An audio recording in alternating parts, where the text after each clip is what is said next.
Alors bonjour à tous, j'espère que tout fonctionne. Alors là, je vais vous montrer comment structurer un tableau de données pour l'intégrer dans Magritte. Donc je vais sur le site data.gouv, qui est le site, la plateforme de données publiques en France, et je vais sur la page de Santé publique France pour récupérer les données sur la Covid. Donc je vais récupérer ces données-là, OSP, REA, RAD et décès, qui sont, si je vais dans les métadonnées, ça représente le nombre de personnes actuellement hospitalisées, le nombre de personnes en réanimation ou soins intensifs, et le nombre cumulé de personnes retournées à domicile, et le nombre cumulé de personnes décédées à l'hôpital. Alors, qu'est-ce que je fais? Je télécharge les données.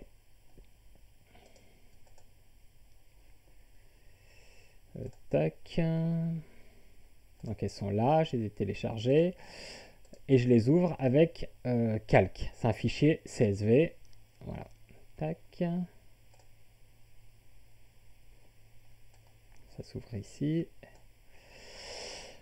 Alors, comme je vous l'avais dit en cours, quand on télécharge ce tableau de données, on a toutes les années et une décomposition population totale, homme ou femme, dans ces différentes colonnes. Là, je vais grossir un peu.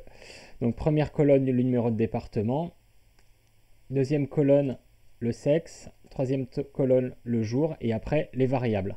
Donc, nous, ce qu'on veut, c'est, par exemple, prendre uniquement la dernière année, la dernière date, et la population totale. Donc je vais faire comme ça. Je vais faire un filtre pour sélectionner 0, ça correspond à toute la population, 1, les hommes, 2, les femmes. Donc là, je vais sélectionner 0. Et la date.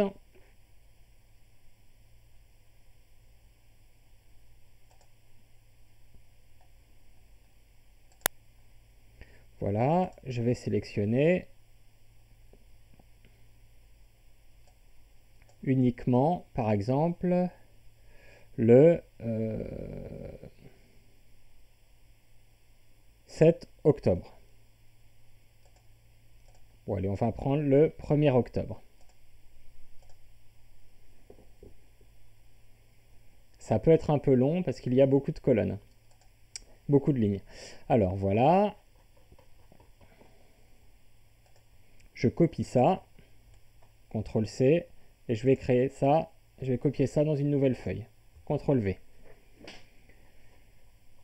Donc là, je suis content, j'ai un nouveau tableau qui contient uniquement 102 lignes qui correspond à mes départements. Il me reste un dernier truc à faire, c'est que là, les numéros des départements ont été codés 1, 2, 3, 4, 5, 6, 7, 8, 9 de façon numérique. Or, il me faut des codes, des identifiants des départements qui sont 01, 02, 03, comme si c'était du texte. Donc, je transforme cette cellule. Tac, ça, voilà. Comme si c'était du texte. Et je change 1 par 01, 02, 03, etc. La colonne sexe, j'en ai plus besoin, je la supprime. La colonne jour, j'en ai plus besoin, je la supprime. Mais ce que je peux faire, c'est renommer mes cellules, par exemple en mettant 01 oct.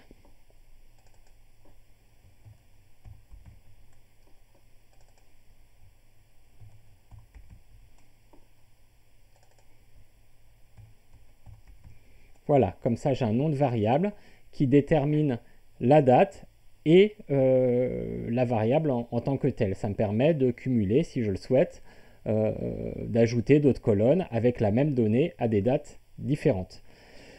Maintenant, ce que je souhaiterais, c'est construire des données relatives, c'est-à-dire d'exprimer ces données en part de la population. Donc, je vais aller chercher sur mon ordinateur le fichier de données pop2020.csv qui est à télécharger sur la page que je vous ai fournie ou qui est à télécharger sur Moodle. Je l'ouvre. Hop, il s'ouvre ici pour moi. Voilà, donc c'est un tableau assez simple. Première ligne, première colonne, les codes des départements, puis le nom des départements, puis la population en 2020. Donc je vais copier ça, CTRL-C, et je vais coller ça à côté de mon autre tableau, CTRL-V. Alors on constate tout de suite qu'il y a un petit souci, c'est que les départements de Corse 2A, 2B sont classés ici après 19, alors que dans mon autre tableau, ils sont classés après le 29. Donc tout n'est pas exactement en face. Donc je vais prendre ça, CTRL-X, CTRL-V, je le déplace. Ça, je le déplace. CTRL-X, CTRL-V. Voilà. Tout est exactement en face. On peut vérifier, on a le même nombre de lignes, tout va bien. Donc ça, je peux l'enlever. Allez, je peux faire un tableau un peu plus propre. J'insère une ligne ici avant. Hop, je vais mettre ma colonne de nom ici. Ça, je supprime, j'en ai pas besoin. Et j'ai un beau tableau de données. Première colonne, code département. Deuxième colonne, nom du département. Mes variables. Et la population. Donc là, je peux très bien créer une nouvelle variable. Par exemple, nombre de décès par habitant au 1er octobre. Donc nom de variable un peu compliqué qui ne veut pas dire grand chose, mais moi qui me permettra de m'y retrouver. Généralement pour les noms de variables, il faut éviter les caractères spéciaux, éviter les espaces, c'est-à-dire les caractères spéciaux, les accents, la ponctuation, éviter les espaces, tout mettre en minuscule et tout coller. Voilà. Et comme ça marche très bien. Alors je crée une formule, je fais le nombre de décès divisé par la population du département. Bon, on voit bien que ça fait des chiffres tout petits, donc je pourrais exprimer ça en pourcentage. C'est encore très petit, effectivement, donc je ne vais pas faire des pourcentages, je vais faire pour 10 000 ou pour 100 000. Ça va être cette valeur, c'est le nombre de morts par département pour 10 000 habitants au 1er octobre depuis le début de l'épidémie.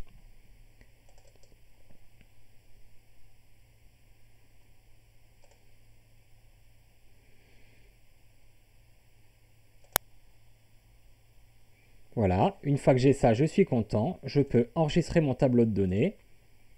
Je vais me le mettre par exemple sur le bureau dans mon répertoire data et je vais l'appeler mes données.csv. On enregistre au format CSV ici. C'est le plus pratique et le plus robuste pour aller dans tous les logiciels. Je sauvegarde. Il me dit uniquement la feuille active est enregistrée. Donc ça me va très bien. Donc je ferme tout. Sur le bureau, j'ai bien mon fichier de données, mesdonnées.csv. Je peux essayer de l'ouvrir dans un éditeur de texte. Moi j'ai quelque chose qui s'appelle Text Editor. Sous Windows, vous avez probablement quelque chose qui s'appelle Notepad. Et quand le fichier s'ouvre, on voit une première ligne, donc c'est du texte, hein, une première ligne où avec les noms des champs qui sont séparés par des virgules. C'est ça le format CSV, c'est comma separated value, c'est des valeurs séparées par des virgules. Et en dessous, on a toutes les données comme ça, séparées par des virgules. Donc le tableau de données me paraît correct. Donc je peux aller dans ma grid. Pouf. J'ajoute mon fond de carte.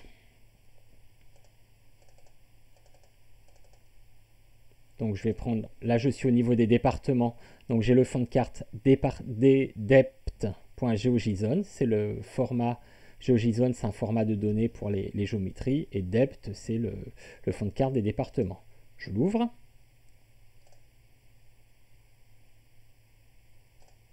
Voilà. Il est affiché. Alors, autre chose que je ne vous ai pas dit, pour que la France, je ne vous ai pas encore dit, je vous en parlerai la prochaine fois, pour que la France s'affiche correctement, il faut utiliser un bon système de projection destiné à représenter la France correctement. Je vous en dirai plus la prochaine fois. Donc, on choisit RGF 93, Lambert 93. La France se dessine un peu plus droite. En fait, c'est la façon dont on a l'habitude de la voir. Et on verra que si on rajoute les boîtes autour des territoires et des départements d'outre-mer, elles s'afficheront correctement. Bref, j'ajoute, je peux le faire maintenant, j'ajoute par exemple la couche box. Voilà. Donc là, ça s'affiche proprement. J'ajoute mon jeu de données que je viens de fabriquer. Donc je vais l'appeler mes données. OK. Les identifiants de mon fond de carte, c'est le champ ID. Les identifiants dans mon tableau de données, c'est le champ DEP. C'était la première colonne de mon tableau de données. Je mets les deux en relation, ce qui a permis de joindre les données à mon fond de carte. Ici, on visualise toutes les colonnes de mon tableau de données et on va devoir les typer, c'est-à-dire dire si c'est des données quantitatives absolues, relatives, qualitatives, etc. Donc là, il reconnaît bien que mes variables, c'est du stock, c'est un nombre de personnes. La population, c'est un nombre de personnes. Décès, c'est un nombre de personnes, radiation, c'est un nombre de personnes, réa, c'est un nombre de personnes, etc. Par contre, décès par habitant au 1er octobre, il reconnaît que c'est un ratio, c'est une division entre deux variables, et donc les valeurs sont exprimées en pour 100 000 habitants. Donc ces variables-là qui sont de type stock, on va les représenter par des symboles proportionnels, souvent des cercles, et cette variable-là, qui est ratio, on va la représenter par un aplat de couleurs. C'est les règles de la sémiologie graphique. Donc quand je confirme, après je peux choisir mon mode de représentation, par exemple représenter le nombre de personnes en réanimation. Oups, pouf, pouf. Afficher. Et si je souhaite représenter par exemple le nombre de décès pour 100 000 habitants, je vais choisir ce type de représentation. Il me propose uniquement cette variable-là parce que c'est la seule qui est de type ratio. Je vais devoir choisir une méthode de discrétisation. Comme je ne sais pas, je n'ai pas du tout regardé la forme de mes données, je vais choisir la distribution en quantile. Ça, je vais vous expliquer ça dans un PowerPoint, c'est l'histoire de discrétisation. Et j'appuie sur render ou rendu, je ne sais pas comment ça s'affiche en français.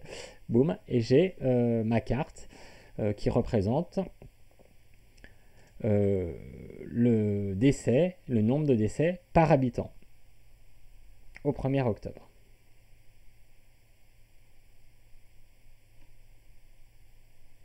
Une fois que j'ai fait ma carte, je peux ajuster différents éléments, rajouter des couches, rajouter du texte. Par exemple, je mets le titre de ma carte.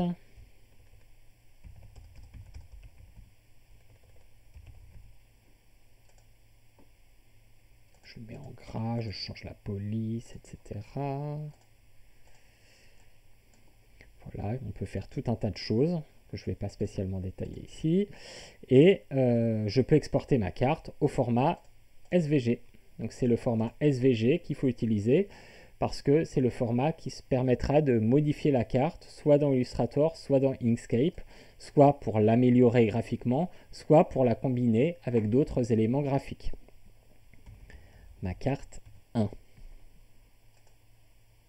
Ah, puis si je souhaite exporter ma carte par symbole proportionnel, j'affiche ça, je masque ça, hop là, ma carte 2.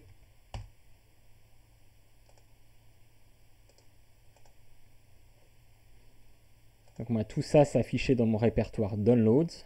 Pour vous, c'est probablement téléchargement. Quand je clique dessus, ça s'ouvre. Si ça ne s'ouvre pas quand vous double-cliquez dessus, vous pouvez l'ouvrir dans un navigateur web, par exemple Internet Explorer ou Firefox ou Chrome. Alors, une autre chose qu'on pourrait avoir envie de faire, c'est ne pas sélectionner uniquement les données pour une journée en particulier, mais par exemple, je veux les données pour l'ensemble du mois de septembre. Donc par exemple, là, j'ai récupéré le tableau de données avec la variable incide décès. Donc c'est ces données hospitalières nouveau Covid. Voilà, donc le nom des variables c'est 1, INCID et le nom de la variable. C'est à chaque fois les nouveaux cas, les hospitalisations ce jour, les décès ce jour, le nombre de personnes entrées nouvellement en réanimation ce jour, etc. Donc là, j'ai conservé uniquement la variable incide décès et je veux prendre toutes les données du mois de septembre. Donc j'ai procédé de la façon suivante. Là, j'ai enlevé les colonnes qui ne m'intéressaient pas. J'ajoute une colonne, 2 colonnes, 3 colonnes. Et je vais essayer d'extraire le mois. Ici, il y a l'année, le mois, le jour. Je voudrais extraire uniquement le mois. Donc je vais aller dans Données, texte vers colonne. Et donc je vais choisir d'éclater cette chaîne de caractères par les tirets. Donc je tape ici, je ne veux pas une séparation par les espaces, je veux une séparation par des tirets. Donc je mets ici un tiret et on voit en bas là que les colonnes s'affichent. Voilà, on a une première colonne avec l'année, une deuxième colonne avec le mois, une troisième colonne avec le jour. Clac. Et ça vient se mettre ici. Donc ça, je n'en ai plus besoin. Ça, je n'en ai plus besoin.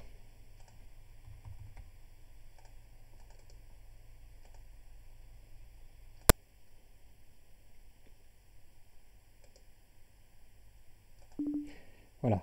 Donc là, ce que je vais essayer de faire, c'est récupérer la somme, le nombre total de décès mois par mois. Donc comment je vais faire ça? Je vais sélectionner toutes mes données, tout mon tableau de données là. Clac. Je scrolle un peu. Je sélectionne exactement ce que je veux. Hop. Raté.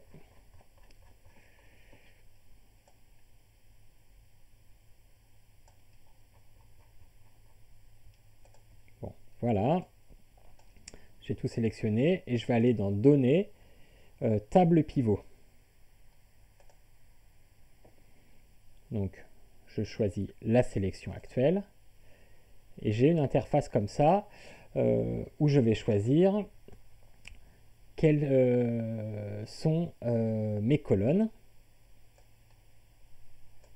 C'est les mois. Mes lignes, c'est les départements. Et mes champs, c'est la somme. Ici, je vais choisir la somme de incide décès.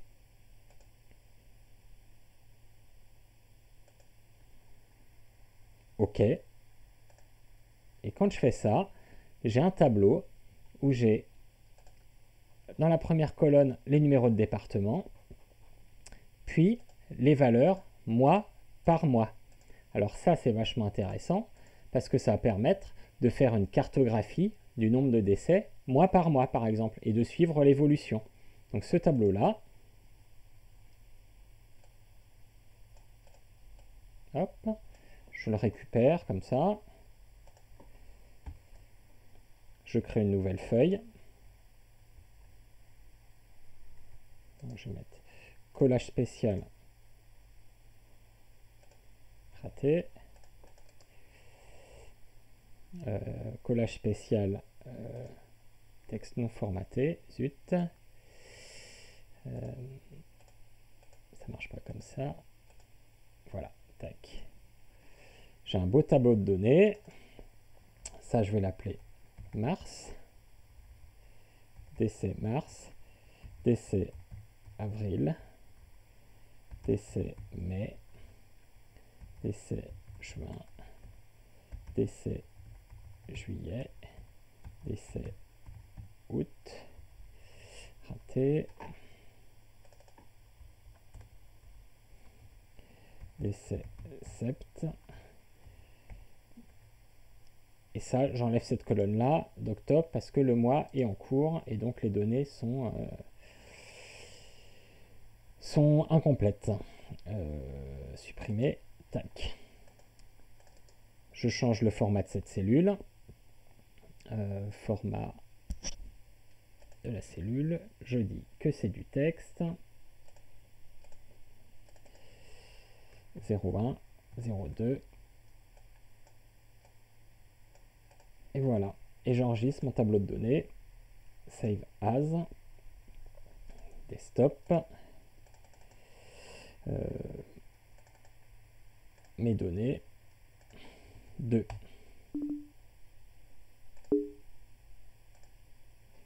Voilà. Maintenant, si je vais dans ma grid,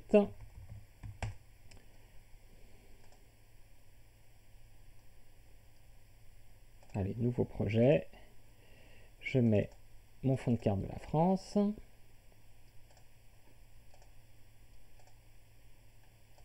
Ici, je choisis Lambert 93. J'ajoute mes données. Données 2. Voilà, tout s'est bien passé. C'est du stock, du stock, du stock, du stock. Et je vais pouvoir maintenant réaliser ma carte avec le nombre de décès, par exemple, en juillet. Et là, je fais une autre carte tout de suite, le nombre de décès en septembre. Donc les deux se sont superposés. Évidemment, si on souhaite faire deux cartes, on fera d'abord une carte comme ça, et après une carte comme... On fera une carte comme ça, un export, puis une carte comme ça, un export. Pour être sûr que ces deux cartes soient comparables, il faut que les cercles soient comparables entre eux. Donc là, il y a quelque chose de très important, c'est qu'il faut que ces valeurs-là, là j'ai cliqué sur le petit engrenage, ces valeurs-là, la taille du plus grand cercle, soit fixée sur la même valeur dans les deux cartes. Donc là, par exemple, la taille du plus grand cercle, 60, est fixée sur la valeur 94, qui est celle du plus gros cercle. Si je regarde la carte pour juillet maintenant, la carte du plus gros cercle, 60, est fixée sur la valeur 46. Donc, les deux cartes ne sont pas comparables. On a, dans les deux cas, un cercle, le gros cercle fait 60 pixels, mais ça correspond à des valeurs différentes. Donc, on ne va pas faire comme ça. On va choisir, par exemple, de dire que la valeur de 60 pixels correspond à une valeur arbitraire de 100 morts dans le département. Et je fais la même chose pour l'autre carte. Voilà, et cette fois-ci, la carte devient beaucoup plus explicite. Voilà la situation au mois de juillet. Et voilà la situation au mois de septembre. Donc quand on regarde ça, on voit bien qu'il y a eu une aggravation de la situation. Donc à ce stade, c'est assez facile de faire deux cartes. Donc ici, je fais ma carte mort du Covid en septembre. D'ailleurs, on dit de la Covid parce que le D de Covid, c'est disease, donc maladie. Donc c'est pour ça qu'on l'utilise au féminin. Bref. Donc là, j'ai ma carte mort en septembre. J'exporte ma carte. Septembre. Puis, j'affiche, oh, je me suis trompé en plus, c'est juillet. Alors là, j'ai inversé. Alors, excusez-moi. En juillet. Juillet. Clac.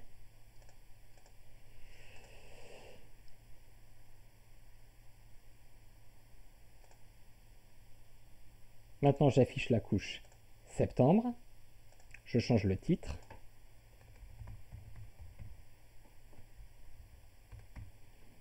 Et j'exporte ma carte. Septembre. Donc maintenant dans mes téléchargements, alors celle-là n'est pas bonne, j'ai réalisé 2 cartes. La carte en juillet, hop, et la carte en septembre.